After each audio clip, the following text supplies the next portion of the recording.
how you doing? I'm doing great, Randy. How about yourself? Good, good. Hitting the ground running on a Monday morning. Absolutely. We've got a special guest this morning, but before we get to that, just a reminder to everyone to register for our second Wednesday webinar for March 9th. And we're going to have some special guests that are going to talk about recruiting and retention. And Richard, remind us of who those guests are going to be. Chris Griffa and Greta Pote from Creekside Middle School in Carmel. And so they're just two of the best, Randy, as you know. And I think they're going to be fantastic. Chris Janowiak from Ravenwood High School. Mark Kinzer, who is the head of that fine arts district down in Tennessee. So kind of his boss is going to be with us too and talk about resources from a district level and recruiting and retention from a district level, district perspective. So I think it's going to be really cool. That's great. And if you haven't registered yet, you can still go to the Marching Arts Facebook page. I'm pretty certain that Beth, behind the scenes, will put up a link for you to go to register for that as well, or reach out to Richard and I directly, and we'll connect you so that you can register. It is free, and we encourage you to be able to access that next Wednesday evening, 8 o'clock Eastern Standard Time. And with that being said, if you haven't signed up for the Thinkific platform, Beth can guide you through that as well. We often put that in our chats during our webinars. That is a place to see all of our past webinars and coffee talks. It's a great resource. And again, all of those links are free. Just reach out to us and we'll connect you to get you registered for that. Well, Richard, I'm going to let you do the introduction. I mean, I know Shelly, and I've had the great privilege and distinct privilege to work at a festival with her and see her at OMEA several times, but I'm going to let you do the official introduction here. Thanks, Randy. Before I start, I want to thank my friends here at Bourbon County High School in Paris, Kentucky. They're allowing me, my friend Michael Stone, who's just a wonderful director of bands down here, is allowing me to use his office before we start talking marching band. So I just want to say a quick shout to those folks and to Michael and say thanks for letting us use his facilities to do this. So Shelly Jago, I learned about by reading two of her books. One is just about instrumental music education. I'll let her tell you a little bit more about it. And the other one is about tuning for wind instruments. Both books blew me away. The second book did me in. I mean, the second book was so incredible in terms of the information. It really changed the way that I tuned winds. And I would read through this book and think, why did I do things differently before this? But very few people have actually put this stuff in a book form for directors to figure out. And the nice thing about Shelly's book is that it explains every detail, the why, the where, the how. It's just awesome. So that's where I first learned about Shelly. And everywhere I went, I said to all the directors I could find, you got to get these books. And then, Shelly, when was actually the first time that we met? Was it at OMEA? I can't really remember. You know, I'm trying to remember. Maybe it might have even been at Midwest, maybe. Could be. Maybe Kyle had introduced us. I can't remember. But Garwood Whaley had always told me about you. He's like, do you know this Richard Saucedo guy? He's always mentioning your books. Yeah, Garwood is one of my heroes. Well, Shelly, we're so glad to have you on here. And part of the reason that I asked Shelly to be a part of our coffee talk is I just finished doing an honor band for her at Wright State.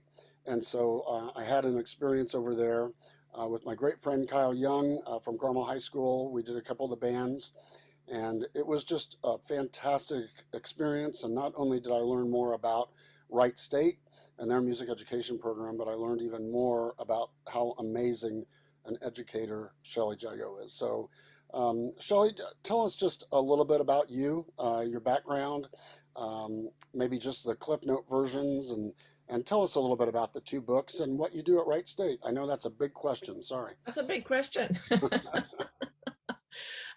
Sure, I'll try to do the abbreviated version. I'm from Saskatchewan, up in Canada, and did my undergraduate degree at University of Saskatchewan, and taught up there for a few years, beginning band through high school bands. And then I moved to Missouri and did my master's there at Mizzou in Columbia, Missouri. And all my degrees are in music education. But I continued performing in all three degrees. I think that's important. So I played in the ensembles and took lessons. And then when I got the job at Wright State, it was interesting because at the time I thought I was going to be going back to Saskatchewan, but a friend of mine that was studying conducting at Michigan at the time, she said, well, you should apply for this job. And it's like, Tanya, I said, I can't apply for a job in the US. I said, there's so much marching band. And, you know, I think that's where you move and play at the same time, right? That's that, okay. And so, and she says, no, she says, it's a fairly new university. I don't think they have a marching band. There's not a football team. So I thought, okay, what the heck? So I applied for it, and the rest is history. And I've been at Wright State ever since, growing with the program. And it's been a great time there. Certainly ups and downs. Most recently, as a lot of schools in higher ed are having these days. But you work with what you have and what you got, and just keep on going. And I feel like we have some of the best students at our college.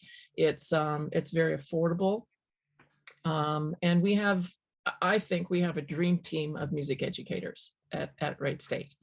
And we work together well. You know, just a shout out especially to Bill Jobert, who's our coordinator of music education, and then Gretchen McNamara, who is teaching the instrumental music methods courses right now. But it's the three of us that put on the honor band, the festival, along with other colleagues. I mean, it certainly takes a village to put all of that on, but it's that team of collaboration that really helps make students shine, I think, at Wright State.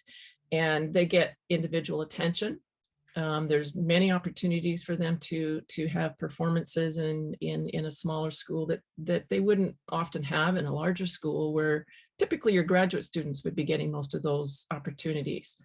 You know, I'm thinking of Kyle, for example, because that's somebody that you know. Has played in concerto competitions and played in the saxophone quartet and many other ensembles at Wright State. And I think that really helps develop their pedagogical skills to be good music educators. And I feel like all of our students have really ended up in terrific positions, and very proud of the leadership that they're doing in our schools out there. Sorry to interrupt. I just want to make sure that everyone understands. We're talking about Kyle Young, who is the Associate Director of Bands at Carmel High School. I believe Kyle to be one of the finest band directors in this country. And he gives Shelley all the credit for his skill. And so I think it's just amazing what he's done at Carmel. And I know he also taught in Ohio before that. But boy, Shelley, he really sings the praises about Wright State and about your program. Well, I'll keep those checks going to him then. Okay. Tell us about your books real quick. Yeah, well, the first book, Developing the Complete Band Program, sort of evolved out of my dissertation when I was working on my PhD. And when I was teaching the instrumental music methods course at that time, I found myself putting a lot of methods on reserve and books and articles over on reserve in the library. And some students wouldn't get there in a timely fashion, or maybe it was already checked out, and I would find that they just couldn't get to everything. And I thought, wouldn't it be kind of cool if we could put everything into one resource that, it doesn't really serve as a traditional textbook where you would go chapter by chapter, but just tried to put everything in there, like a band Bible, so to speak. And that teachers could just have on their shelves, something that I wish that I had when I first started teaching. And I still, will refer to it because, like, for example, last week, a student came and said, I think I want to be a conductor. What are some things? How do I get started? And I said, well, let's see. So I got the book out, and, there's an updated resource in there with, listing everything on all the resource books out there for conducting and how to study scores and ensembles you should be listening to. And so it's a good reference.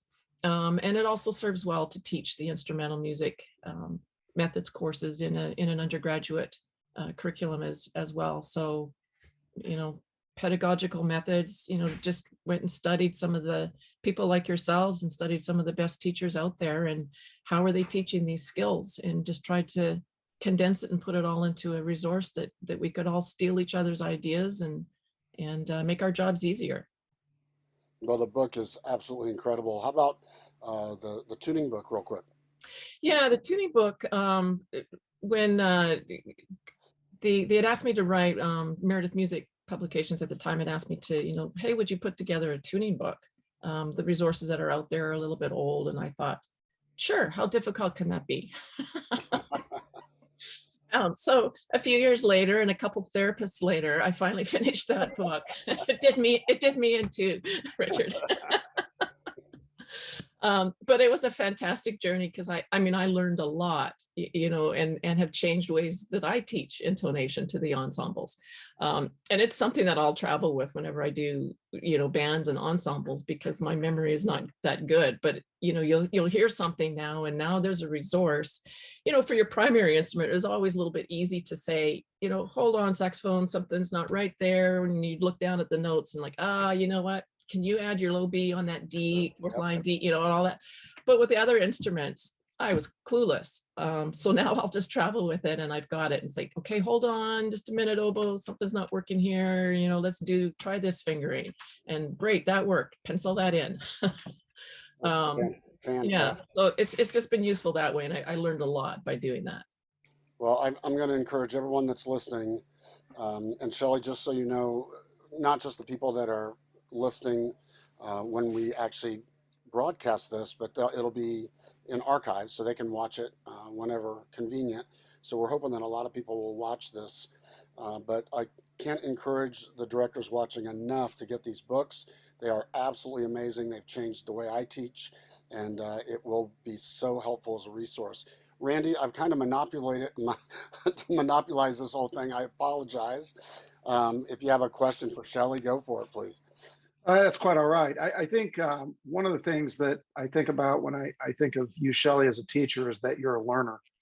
And, you mentioned that this is a warehouse of information that you've learned from other people. And I think that's a really, really bold statement for everyone to get a takeaway from on this session, that, you never quit learning.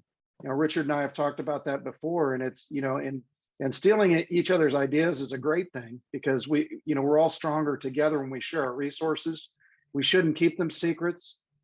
We had a young group of educators on last week that were sharing their ideas that were phenomenal. And, we just continue to do that. And I think, can you speak to just a little bit of how you talk to your students about continuing their professional development as they move forward in their careers? Yes, I'll encourage them to go to as many conferences as possible. Even now, things virtually are being offered, so that there's really no financial barrier for students not to attend some of these things. And a lot of times, I'll tell them, I've been doing this for a long time, but I'll still go to conferences and attend sessions, because two things: I'll always come away something new that I've learned, or I've always come away with a reminder that I need to do that better or more, or implement it a little bit more in my teaching. There's never a session I've come away from where I feel like, I already knew that. It just has never felt like that.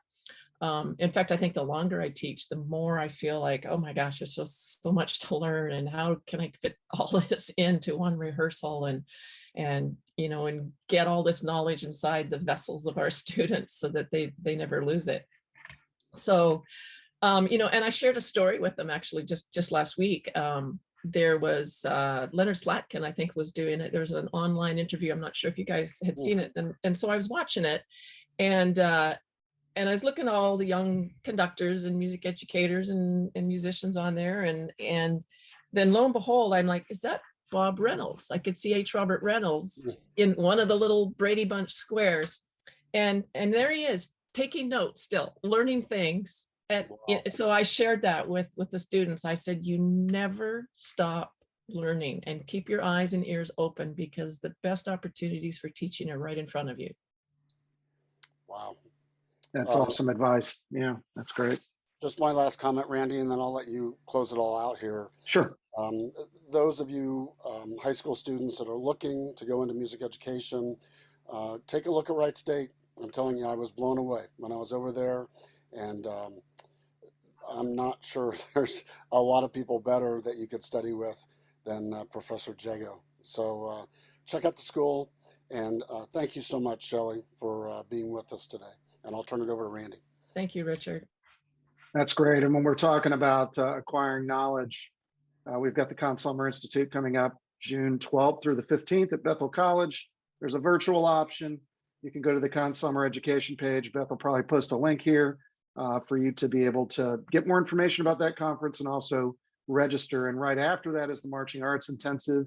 And perhaps we'll see Shelley there because she did not get the great marching band experience in Canada, I guess. So we can invite you to that. And since you're a learner, can you can drag come hang her out to with that. us. We'll You can drag come her hang to out. Should Come I hang bring my out with us. skates? Kyle's going to be there, actually. Kyle's going to is. be there. He's going to be one of our clinicians. So that is that right after CSI. That is the 15th through the 17th. So, and Okay. again, you can, if you go to www.marchingartsintensive.com, that'll take you right to the link to learn more about that. So maybe share that with your students too. Yeah, absolutely. For those of us that are going to make the critical career mistake of teaching marching band. So, no, I'm just kidding, but sort of. But thanks so much for being with us, Shelley. Richard, thanks for inviting her on. And everybody, please continue to join us on Tuesday mornings, and we'll see you next week on our next edition of Coffee Talk. Take care, Bye, everybody. Thanks, you guys.